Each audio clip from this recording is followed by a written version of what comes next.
First up is First Assistant Chief Potts. Thank you. Good afternoon. Thank you all for coming. First, I would like to acknowledge ASAC Noakes, the ATF, a great partner of ours, of course, my gang enforcement team, and the community before I start. Franklin County Prosecutor's Office has been a great partner in making sure that we're bringing criminals to justice. Today marks a significant milestone in our ongoing efforts to combat organized crime and make our city safer. I am proud to announce that as of today, a 191-count indictment has been handed down against members of our East Livingston-Lonsdale gang, one of the most dangerous and disruptive criminal organizations in our community. This operation was a result of years of hard work, dedication, and collaboration between the Columbus Police Department, local, state, and federal agencies, and the strong support of our community partners. Our law enforcement community is unified in our message to bring violent offenders to justice. This indictment represents a clear message to violent offenders everywhere that criminal activity will not go unpunished in Columbus. The East Livingston-Lonsdale Bloods has been involved in a wide range of criminal activity, including illegal firearms, possession, drug trafficking, violent assaults, and more. These crimes have not only endangered the lives, but have contributed to the climate of fear that too many of our neighborhoods have had to endure. We have made it abundantly clear that Columbus will not tolerate criminal activity. Whether it's gangs or streets or individuals who seek to disrupt the peace, we will use every available resource in our disposal to not only identify you, arrest you, but prosecute you if you choose to do violence here. Let today's indictment stand as a testament to our commitment to eliminating organized crime and dismantling criminal enterprises. But let me be clear, this is just the beginning.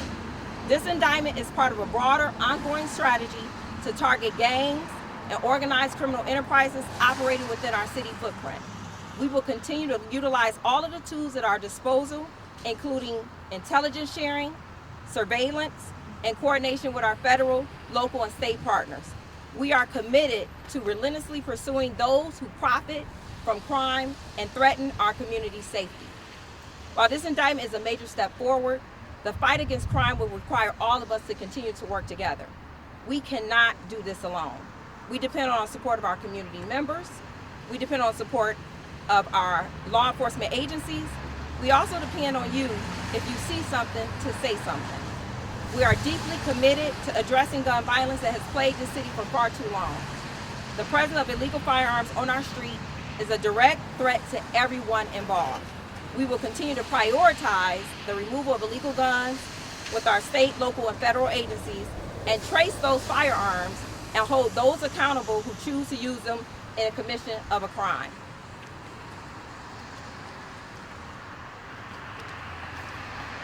I urge all of our community members to stay vigilant and engaged. Again, if you see something, say something. Your tips and information are invaluable to our work to reduce crime. I want to remind everyone that Columbus Police Department is here to serve you, and we are listening. We are making progress, but there is more work that needs to be done. Together with the full support of the Columbus community, we will continue to reduce gun violence, dismantle gangs, and make our city a place where all citizens feel safe. We are not backing down. This indictment is a direct result of the hard work and determination of the Columbus Police Department and our gang enforcement unit, our partners in law enforcement, and the trust and cooperation of this community. Together, we will continue to fight against organized crime, and we continue to make Columbus the safest big city in the country. And I'll now introduce Deputy Chief Sagal. Thank you. Good afternoon. I'll keep my remarks pretty brief. My name is Robert Sagal. I'm the Deputy Chief of the Special Operations Subdivision, which includes our Organized Crime Bureau, Gang Intelligence Unit, and Gang Enforcement Unit. First, I'd like to thank Chief Bryant, First Assistant Chief Potts, and our entire leadership staff for their collaboration and efforts within the division leading to the announcements of these indictments and arrests. I would also like to thank all of our partnering agencies, especially the Franklin County Prosecutor's Office and the Bureau of Alcohol, Tobacco, and Firearms.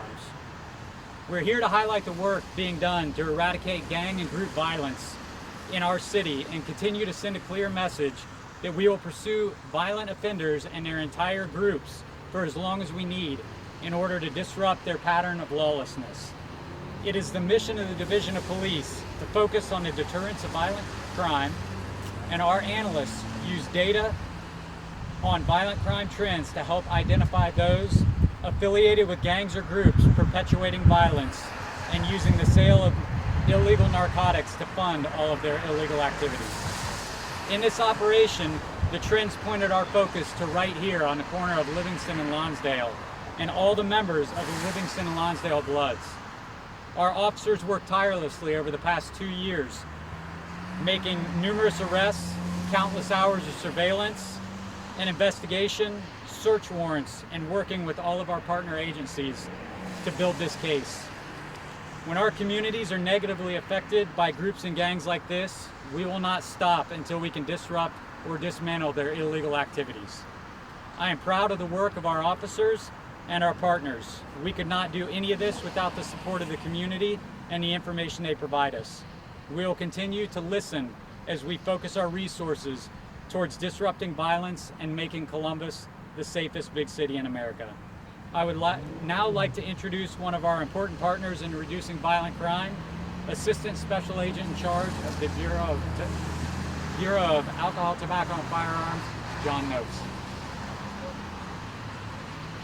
Good afternoon. As Deputy Chief Segal mentioned, my name is John Noakes. Last name is spelled N-O-K-E-S. I'm the Assistant Special Agent in charge of ATF's Columbus Field Division. I'd first like to thank Columbus Police Department for the outstanding partnership that we share. I'd like to commend the CPD gang unit for spearheading this investigation. ATF works very closely with the Columbus Police Department on various initiatives in an attempt to make the city of Columbus safer for its citizens.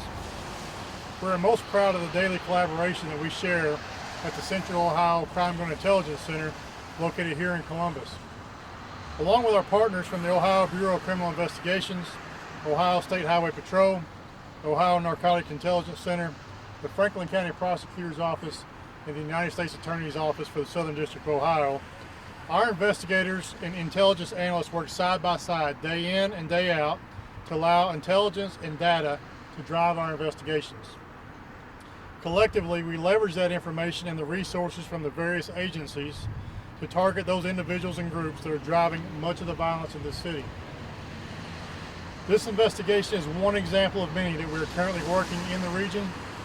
I believe the community should be proud of the way we are working together and being good stewards of the resources and confidence that you have entrusted in us. Again, I commend the gang unit in the Central Ohio Crime Gun Intelligence Center on an outstanding investigation and look forward to announcing additional successes in the weeks and months ahead. It's now my honor to introduce Sergeant Gruber, the commander of the Columbus Police Department gang unit. Thank you. The Livingston-Lonsdale Bloods have perpetuated violence and terrorized this neighborhood specifically for approximately 2 decades. Their drug trafficking organizations have now spread throughout the city. The investigation into this gang and their drug trafficking organization spanned approximately a year and a half, includes at least 16 defendants and what will be well over 200 felony counts. For this case alone, we executed search warrants at 21 residences, recovered 56 firearms, a large amount of fentanyl, meth, cocaine, oxycodone pills, and marijuana, and seized over $156,000. I believe gang and RICO cases make the biggest impact on decreasing group and gang violence, especially in smaller communities like this. And I hope it will bring peace to this neighborhood in the days to come. As for the rest of the Longdale members that aren't involved in this case, just know we know who you are, the groundwork has been laid. And if you commit one more act of violence, one more weapons offense, or continue to traffic narcotics in our city, then you'll be joining your friends. Numerous other units and officers around the city assisted us in various parts of this investigation, and we had tremendous support from our chain of command. It would also not have been possible without our analysts' work, the gang intelligence unit, specifically Detective Bobbitt, who worked tirelessly to document all these gang members. And of course, to our partners at the Franklin County Prosecutor's Office. Thank you. Open for any questions. Can you talk specifically about some of the cases that they may be involved in now that the indictment is out? some of the cases for these 16 defendants. Mostly these were narcotic drug trafficking organizations. We'd execute search warrants. Everybody you see here was prohibited from owning a firearm because of previous felony convictions of violence. And so in recovering 56 guns between the 16 defendants, there's a lot of weapons charges. A good amount of these individuals were trafficking narcotics near schools throughout our city, which brings the charges up. If you look at the charges, I think they passed them out to you guys. It'll increase an F2 to an F1. One of the indictments that was carried over from a previous case was an attempted murder, and I will say that this investigation is still going forward, and we hope to solve a few more crimes in the coming weeks. What kind of impact do you think these arrests are going to have on this neighborhood? I think 2 huge impacts. I think when you do a big roundup and you take violent gang members out of one specific pocket of the city, it's going to make a huge difference. But I also mentioned the groundwork that it lays. So the amount of documentation that goes into a predicate statement of this gang, documenting the members of this gang. This is not all the Livingston and Lonsdale Bloods. There's still some out there. And like I said, we laid the groundwork. So if they commit one more act of violence, then they're joining their friends. So these are the key players, though, would you say? Correct. Some are locked up in West Virginia.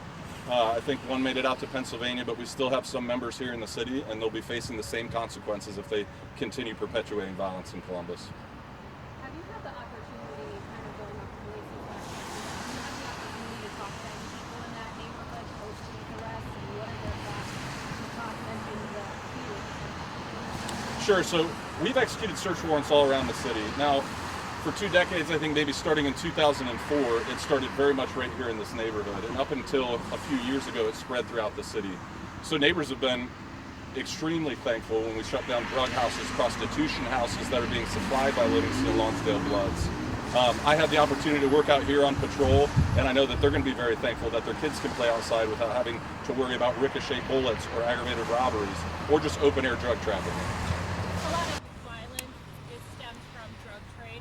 So just to kind of go back to the impact that it's going to have on possibly the homicide rate or felonious assault rate, without having a crystal ball, what kind of impact do you think the neighborhood will feel? So yeah, with it stemming from a lot of drug trafficking, with gangs, there's violent individuals that traffic drugs. They don't just traffic drugs. And again, this investigation's ongoing, and we hope to uncover a few more violent crimes that were committed by the gang. And so again, in twofold, I think that'll have a huge impact on the community. The unit has been around for 2 years now, almost 2 years. 2 years. So obviously, I know you guys can't give away tactics, but how has this changed the way that you guys are going about breaking up these organized crime groups and finding what we call small groups of bad actors? So we have to stay diversified when it comes to violence in the city. Sometimes there's one individual that's causing the violence, and we have to disrupt that cycle of violence. We hope to keep turning out larger scale gang cases, but more often than not, we're finding that one violent individual, that one trigger puller, and we're executing search warrants at their house. So it may not always be on this scale, but we will always try to do this in the background when one large group or gang is committing a large amount of felony offenses and crimes of violence. And I think I was lucky enough to, last time we did this for the BL 800 gang, say that there's another one to come that we're working on. Here it is. And I'm happy to say there is another one in the works right now. So as long as there's group and gang violence in the city, we're going to continue doing these cases. Chief Potts, can I ask about, because I know the gang unit's kind of been your baby, how proud you are of this work and how proud you are of the unit as a whole? Absolutely. I am astonished at the work that they've been able to do. As you know, we started this change about 2 years ago, and we really just set out to educate the public on the fact that we can disrupt gangs, and we can do it legitimately, and we can do it with not too much fanfare. What Sergeant Gruber, this team, the CJIC, working with the ATF, our federal, local, state partners, have been able to do in such a short time is the reason why the violence is decreasing in Columbus. It is the help of everybody working together, including the community. But I can't leave out our homicide detectives, our FAU detectives, the patrol officers, the citizens who call in tips. We are listening, and this is a testament to what happens when we all work together. We can disrupt and dismantle gang violence in Columbus, and we're doing it one gang at a time. Hey, Sergeant, you mentioned the weapons, 50-some weapons, and obviously it was illegal for these people to have them. But were there any illegal weapons seized as well, like automatic or modified? Out of this case, we got 2 fully automatic switches out of the 56 guns. That was one defendant in particular. The rest were semi-auto. But we do see a huge increase. I'm sure you guys have talked about it or interviewed about a huge increase in the switches, which turn Glocks fully automatic. And we deal with that on a day-to-day basis in our other gang members and our other violent individuals in the city. Were they surprised when you knocked on their door? Did they go peacefully? How did that go down? So the day of the roundup was the 6th of this month. We took 13 or 14 of the remaining ones in custody. One fled. Our CPD helicopter did a fantastic job keeping him in sight. Another one was a foot chase. The officers did a great job taking him into custody. 2 barricaded themselves in an apartment where there were 8 guns, a large amount of narcotics and money. SWAT came out and helped us out with that barricade. They were able to take them into custody, and we did a subsequent search warrant, which recovered all that property. Time for one more? You can't ignore the men and women who are all standing behind you guys. I assume they're all members of the team. So if any of you want to say, what has the teamwork been like in the last 2 years with all the people behind you? I think teamwork and a teamwork mentality is what makes us successful. No one person is off doing their own case. We work together on everything. When there's one violent shooter that needs to be stopped, needs to be caught, needs to be got with a gun, we come together at the beginning of the week and we say that's where we're going this week. So I've been very fortunate. These are some of the best detectives and enforcement officers in the city. Chief gave me the leeway of picking them right off the bat. And these are not the only gang enforcement officers, and I think they plan to expand here soon.